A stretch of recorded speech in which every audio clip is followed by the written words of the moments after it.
So minsan mo ning kahoy na kwan, yung pinakamahal na kwan, tong Haggard World o Lapnisan. So mo nisa na raw. Dagan na kaingon na baliti daw. Mura magbaliti nga daon si po kani kwan sa Haggard World. Mo nung pinakamahal na mga kahoy. So na raw. Po kaning kahoyan ang pinganan gapon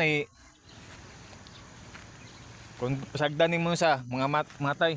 So kani akong gipagtanom sa kung amo na Lapnisan ubay unta ni. So na raw. So kani ko man mga pine tree man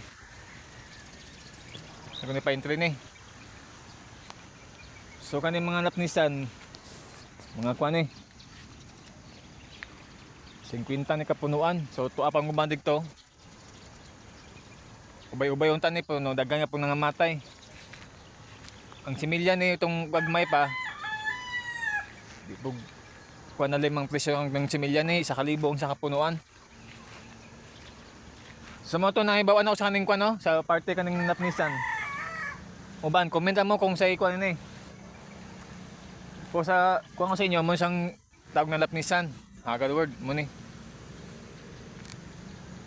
So aya ka makakuan makaharvest man kani. Grabe pang proseso na imong makakuan hay imong mapagawas kung puhon. Kung magdagko na ni. So mao to manginsan May buntagan ninyo.